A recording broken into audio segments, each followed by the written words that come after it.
Good morning students. अज का जिहड़ा अपना टॉपिक है ये अपनी दंत कथा है पूर्ण भगत। तो पूर्ण भगत बारे बेटा दस दी मैं पूर्ण भगत नां दी दंत कथा उच्चे सुच्चे संजमी अते मोह माया तो निर्लेप जीवन विच विश्वास प्रगटाउंदी है। अजिहे जीवन नूं पूर्ण भगत वांग कोई विरला ही अपना सकता है। पूर्ण भगत का जीवन आत्मिक शुद्धता वाला है, वह मोह माया ते काम तो निर्लेप है। तो इस की है बेटा जिहड़ी अपनी दंत कथा है ये सियालकोट के राजा सलवान दियाँ दो राणियां इछरां ते लूणा सन। राणी इछरां दी कुखों एक बालक ने जन्म लिया जिसनूं पंडितां दे कहण ते राजे ने 12 साल लई भोरे विच पा दिता। 12 सालां बाद पूरन भोरियों बाहर आया अते पिता नूं मिलण गया।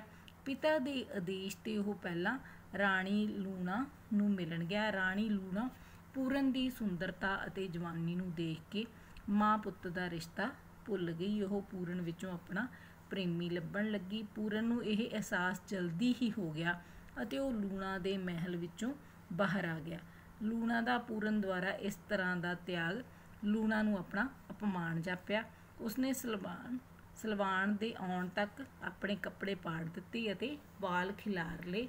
राजा सलवान दे पुछण ते उसने कहा कि पूरन माँ पुत्र वाला रिश्ता भुल गया सी अते उसकी सुंदरता ते डुल गया सी। राजे ने गुस्से विच आके जलादा नूं हुक्म दिता कि पूरन नूं मार के किसी खूह विच सुੱਟ दें।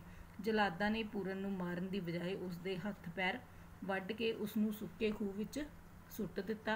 राजे की तसल्ली लई उन्हां ने पूरन दे लहू नाल लिबड़े कुछ कपड़े उसनूं विखा दिते। स्वब नाल उस खूह दे कोलों गुरु गोरखनाथ अते उन्हां दे चेलियां दी टोली लंघी। उन्हां ने लंघदियां हाय हाय दी आवाज़ सुनी।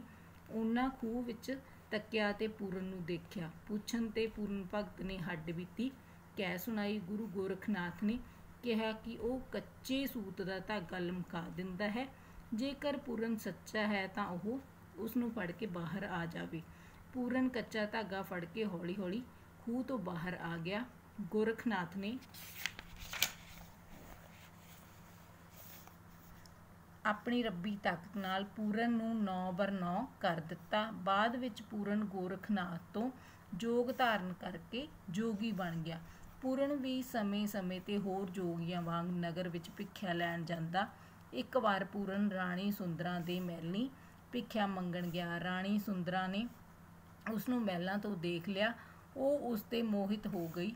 ਉਸਨੇ ਮੋਤੀਆਂ ਦਾ ਭਰਿਆ ਥਾਲ ਪੂਰਨ ਦੀ ਝੋਲੀ ਵਿੱਚ ਪਾ ਦਿੱਤਾ। ਪੂਰਨ ਨੇ ਇਹ ਮੋਤੀ ਗੋਰਖਨਾਥ ਅੱਗੇ ਢੇਰੀ ਕਰ ਦਿੱਤੇ। ਉਸਨੇ ਪੂਰਨ ਨੂੰ ਸਮਝਾਇਆ, ਇਹ ਮੋਤੀ ਸਾਡੇ ਕਿਸੇ ਕੰਮ ਨਹੀਂ, ਆਪਾਂ ਸਭ ਨੂੰ ਤਾਂ ਕੇਵਲ ਭੋਜਨ ਚਾਹੀਦਾ ਹੈ।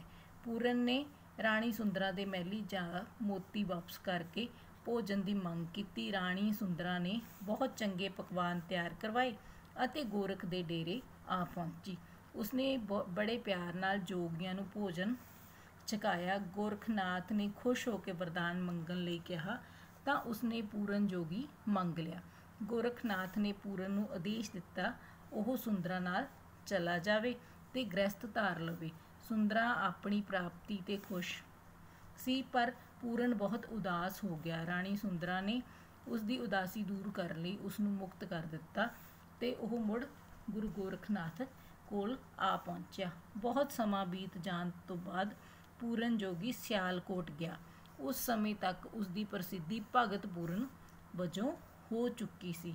उसदे जाण नाल राजे का सुक्का बाग जिथे पूरन ठहरिया सी हरा हो गया। राणी इछरा पूरन दे वियोग विच रोंदी अन्नी होई सी। ਉਹ पूरन नूं मिलण आई ते उसने पूरन दे बोल नूं पछाण लिया अते उसकी नज़र वापस आ गई। बेऔलाद राजा सलवान ਅਤੇ ਲੂਣਾ ਪੁੱਤਰ ਦੀ ਦਾਤ ਲੈਣ ਵਾਸਤੇ ਪੂਰਨ ਜੋਗੀ ਕੋਲ ਆਏ। ਪੂਰਨ ਨੇ ਕਿਹਾ ਕਿ ਉਹਨਾਂ ਦੇ ਘਰ ਤਾਂ ਪਹਿਲਾਂ ਹੀ ਇੱਕ ਪੁੱਤਰ ਹੈ, ਉਹ ਦੁਬਾਰਾ ਪੁੱਤਰ ਮੰਗਣ ਕਿਉਂ ਆਏ ਹਨ। ਰਾਣੀ ਲੂਣਾ ਨੇ ਸਾਰੀ ਅਸਲੀਅਤ ਦੱਸੀ ਤਾਂ ਪੂਰਨ ਨੇ ਉਹਨਾਂ ਨੂੰ ਚੌਲਾਂ ਦਾ ਇੱਕ ਦਾਣਾ ਦੇ ਕੇ ਆਸ਼ੀਰਵਾਦ ਦਿੱਤਾ ਤੇ ਕਿਹਾ ਲੂਣਾ ਇਹ ਚੌਲਾਂ ਦਾ ਦਾਣਾ ਖਾ ਲਵੇ, ਉਸ ਦੇ ਘਰ ਪੁੱਤਰ पैदा होवेगा जो वड्डा महाबली होवेगा। लूणा दी कुखों पुत्र पैदा होया जो बाद विच राजा रसालू दे नां नाल प्रसिद्ध होया। ਪੂਰਨ ਨੇ ਰਾਜਾ ਸਲਵਾਨ ਨੂੰ ਆਪਣੇ ਬਾਰੇ ਵੀ ਦੱਸ ਦਿੱਤਾ।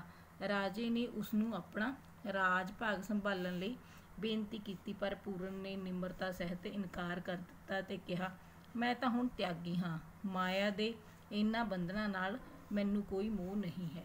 ਕੁਝ ਦਿਨ ਠਹਿਰਨ ਬਾਅਦ ਪੂਰਨ ਇਹ ਕਹਿੰਦਾ ਚਲਾ ਗਿਆ ਕਿ ਜੋਗੀ ਚੱਲਦੇ ਭਲੇ, ਨਗਰ ਵਸਦੇ ਭਲੇ। ਇਸ ਤਰ੍ਹਾਂ ਪੂਰਨ ਭਗਤ ਨਾਂ ਦੀ ਦੰਤ ਕਥਾ ਉੱਚੇ ਸੁੱਚੇ ਸੰਜਮੀ ਅਤੇ ਮੋਹ ਮਾਇਆ ਤੋਂ ਨਿਰਲੇਪ ਜੀਵਨ ਵਿੱਚ ਵਿਸ਼ਵਾਸ ਪ੍ਰਗਟਾਉਂਦੀ ਹੈ। ਬੇਟਾ ਇਹਦੇ ਤੁਸੀਂ ਸ਼ਾਰਟ ਆਨਸਰ ਕੁਐਸਚਨ ਅਤੇ ਦੂਸਰੇ ਸਾਰੇ ਕਰਨੇ। ਓਕੇ ਬੇਟਾ, ਥੈਂਕ ਯੂ।